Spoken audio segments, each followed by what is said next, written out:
দুইটা মৌলিক বিষয়ে আজকে আলোচনা হয়েছে। একটা হলো প্রধানমন্ত্রী কয় মেয়াদে অথবা কত বছর থাকতে পারবেন, এ নিয়ে দীর্ঘ আলোচনার পর মোটামুটি একটা ঐকমত্য পৌঁছা গিয়েছিল যে 10 বছর, একজন 10 বছর তার জীবনের মেয়াদে 10 বছর প্রধানমন্ত্রী পদে দায়িত্ব পালন করতে পারবেন।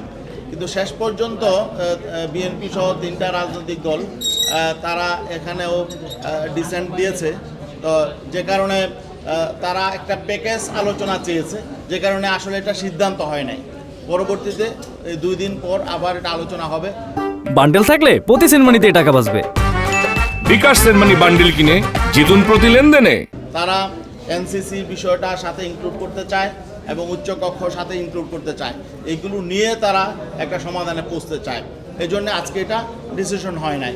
আমাদের 3টা দল ছাড়া বাকি সবাই এভাবে একমত হয়েছে যে সর্বোচ্চ 10 বছর একজন প্রধানমন্ত্রী থাকতে পারবেন। আরেকটা বিষয় দ্বিতীয় সেশনে আলোচনা হয়েছে, সেটা হলো সংবিধানের মৌলিক মূলনীতি, সংবিধানের মূলনীতি এবং রাষ্ট্র পরিচালনার মূলনীতি।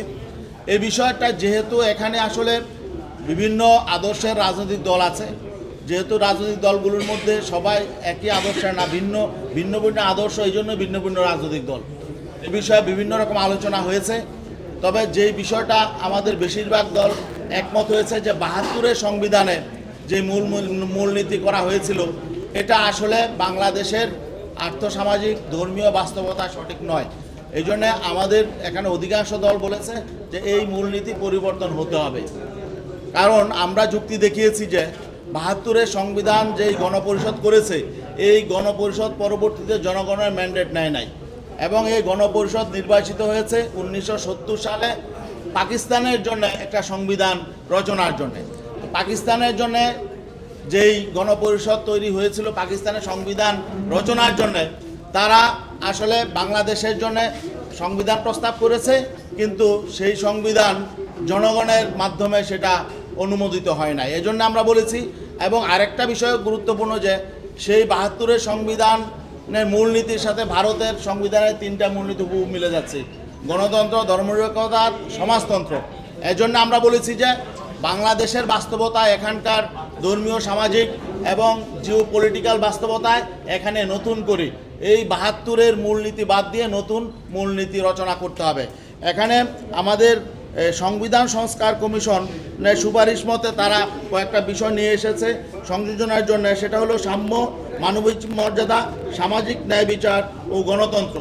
তারা এই সংবিধানের মূলনীতিতে এই বিষয়গুলো প্রস্তাব করেছে। তা আমরা বলেছি যে যেহেতু আমাদের স্বাধীনতার ঘোষণাপত্রে 3টা বিষয় আছে, সাম্য, মানবিক মর্যাদা, সামাজিক ন্যায় বিচার, অতএব এতে আমাদের কোনো আপত্তি নেই। তবে যদি গণতন্ত্র এখানে যুক্ত করতে হয় তাহলে পাশাপাশি এখন আল্লাহর উপর পূর্ণ আস্থা এবং বিশ্বাস যেটা ছিল সংবিধানে, এটা মরহুম প্রেসিডেন্ট জিয়াউর রহমান তিনি সংবিধানে অন্তর্ভুক্ত করেছিলেন, এটা রিয়েলিটি, এটা সাথে যুক্ত করতে হবে। এটা ছিল আমাদের এবং পাশাপাশি অধিকাংশ রাজনৈতিক দলের প্রস্তাবনা ছিল, এটা জোর দাবি ছিল এটা। তো যাই হোক, যেহেতু এখানে মতপার্থক্য তৈরি হয়েছে, এজন্য এই সংবিধানের এই মূল নীতির বিষয়গুলো ডিসাইড হয় নাই, সিদ্ধান্ত হয় নাই। পরবর্তীতে হয়তো আলোচনা হবে, আর নয়তো যদি আলোচনা করে একমত হওয়া যায় হবে, আর নয়তো গণভোট হবে, নয়তো পরবর্তী পার্লামেন্ট এগুলো ডিসিশন নেবে। আরেকটা বিষয় আমরা বলেছি যে সমস্যার মূল জায়গা হলো নির্বাচন।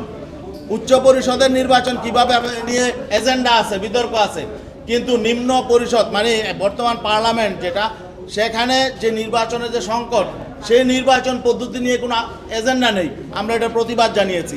যেহেতু আমরা নির্বাচন পদ্ধতির মৌলিক সংস্কার চেয়েছি, আমরা পিআর পদ্ধতিতে সংখ্যানুপাতিক পদ্ধতির নির্বাচন চেয়েছি, এই জন্য আমরা বলেছি এটাকে এজেন্ডা আকারে আনা হোক, আলোচনা করা হোক। অনেক রাজনৈতিক দল এটার পক্ষে।